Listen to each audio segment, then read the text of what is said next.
sommes journalistes, stagiaires journalistes, et chaque année on fait un reportage sur les familles immigrées qui célèbrent les fêtes de fin d'année. Et cette année vous avez été choisis par notre rédaction, et donc nous sommes ici chez vous pour voir comment les familles immigrées fêtent la fin d'année. Est-ce qu'il y a un chef de famille, une chef de famille sur qui on peut aller se diriger en premier? Bah oui, vous êtes devant. Madame, bonjour madame, vous êtes la plus vieille donc de cette famille. La doyenne. Ici, il y a plein d'enfants, des petits-enfants, il y a tout le monde. Vous devez être contente d'être ici. Ça commence bien. Rico, vous venez d'une véritable famille de ch'tis. Vous êtes depuis 30 ans dans cette tribu italienne. Vous êtes maintenant la valeur ajoutée par excellence. Vous vous occupez tous les week-ends de votre belle-mère pendant que votre femme est au travail, de nature discrète. Vous faites maintenant l'objet d'une demande de béatification. Une seule question me vient à l'esprit. Vous n'en avez pas marre?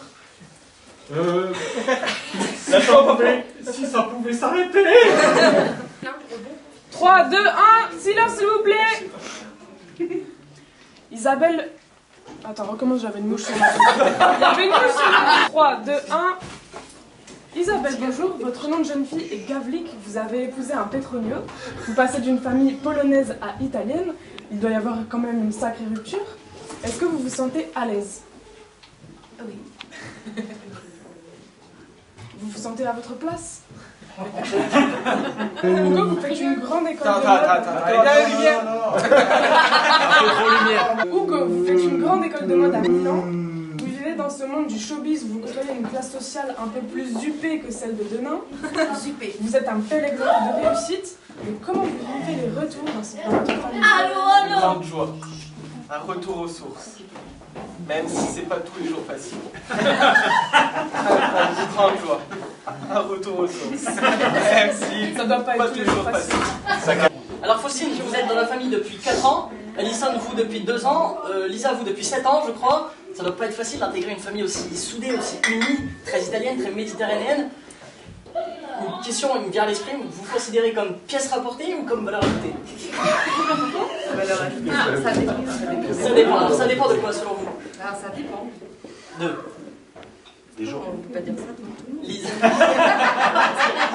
Il y a disco? Passe à autre chose. Bah peut-être. Non, il faut pas sortir les Lisa. du dossier là. Lisa, valeur ajoutée? Qu'est-ce que vous en pensez, vous? Moi en tant que journaliste, je pense que vous... Je pense pas. Tu Je laisses ne pense pas. Je ne pense pas. C'est neutre. Je ne pense pas. Moi je suis là pour Mais sinon, rapporter il y a les une faits. erreur dans les années. Toi aussi, il y a une erreur ou non? C'est 8 ans. Ah bah voilà, c'était 8, c'était 5 et c'était 3. Faites mieux votre boulot. Bonjour Madame D'Annunzio, donc vous êtes le pilier de la famille. Depuis plusieurs années, tout repose sur vous. C'est vous qui organisez tous les événements, les repas de famille qui se déroulent chez vous. Je crois savoir que vous hébergez aussi votre mère malade. C'est un bel exemple d'unité, de solidarité italienne. Ça va? Ça va très bien, merci. Et je suis très contente de remplir ce rôle-là, vous savez bien. Monsieur Petronio, bonjour. Oui. Donc vous êtes le maçon de la famille. Vous perpétrez cette tradition du maçon italien. Vous êtes chef d'entreprise. Oui. Un dicton italien dit qu'un Italien, quand il naît, on le jette contre un mur. S'il reste accroché, ce sera un chanteur. S'il tombe, ce sera un maçon. Je suis tombé là. Vous pouvez nous chanter une chanson? Ah non, je suis tombé. Une chanson. Non, je suis vraiment maçon, je peux pas chanter. Alors Max, vous êtes le premier petit-fils de la famille D'Annunzio. Vous avez été de fait le chouchou du regretté grand-père de la famille, Luigi D'Annunzio, premier immigré qui est venu ici en France, qui est fondateur de cette belle famille. Vous avez été souvent considéré comme l'enfant surdoué, vous étiez le plus manuel, le plus serviable, c'est vous qui avez appris à marcher le plus vite, à parler italien, à parler en premier, le premier qui a eu une copine, un travail, un appartement, et en plus vous avez eu 2 frères, ça n'a pas été difficile pour vous? Alors, difficile pour eux aussi, sûrement, parce qu'effectivement, ils sont passés après moi et j'avais beaucoup donné, donc ils ont dû se mettre au niveau. Mais je pense que maintenant, ils ont réussi à rattraper le retard, avec beaucoup de classe, de générosité, d'expérience, et maintenant, ils sont tout à fait capables de me seconder. Alors parrain, vous êtes arrivé en France dans les années 60, sans parler français, sans avoir trop d'argent, sans avoir d'amis, mais ça ne vous a pas empêché de faire une brillante carrière de chauffeur. 50 ans plus tard, vous avez des biens immobiliers, des portefeuilles d'actions chez Air Liquide, vous êtes maintenant un homme comblé, riche et aimé, mais qu'est-ce que vous allez faire de tout cet argent? Les impôts.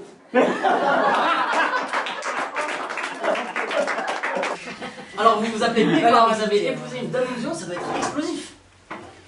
C'était 25 ans. 25 ans de Noël autour d'une table de 28 personnes. C'est terrible. Bonjour Lisa, bonjour Madame Pépin d'Annunzio. Vous êtes issue d'une famille ouvrière, vous avez grandi à Denain. Aujourd'hui, vous êtes une brillante professeure de maths dans cette magnifique ville bourgeoise de Beaune, en Bourgogne. Hasard ou coïncidence? Coïncidence. Quel est ton rêve, chérie? Dis-le à la caméra. De vivre à Lille. Voilà. Et dis-leur, tu vas nous trouver une maison de retraite où plus tard? Lille. À Lille. Comment vous décrire? Un exemple, un génie, un prodige, vous êtes intelligent, vous êtes sensé, gentil, militant d'extrême gauche, toujours prêt à aider l'autre. Vous avez fait de grandes études, vous avez fondé une belle famille, vous êtes aujourd'hui médecin à Lyon. La question qui me vient à l'esprit tout de suite, c'est pas trop dur de descendre ici parmi eux? Faut considérer ça comme une bonne action. Vous leur apportez quoi? Un peu de rêve, je pense. Après, qu'avec un peu de volonté et un minimum de jugeote, on peut s'en sortir. Et quand c'est pas Noël, les autres fêtes, parce qu'il y a des fêtes pour les anniversaires, pour Pâques, quel est le moment que vous préférez, le moment le plus émouvant, le moment le plus amusant pour un enfant de votre âge? Bah... Bingo! Le bingo. Il y a habituellement au loto. Les pétrognos. Alors Noah, vous êtes jeune, vous êtes une des plus jeunes enfants, vous êtes pleine de vie. Vous regardez toutes ces fêtes avec un air un peu naïf et jeune et plein de vie. Quand ce sera votre tour d'organiser ça, comment vous imagineriez la chose?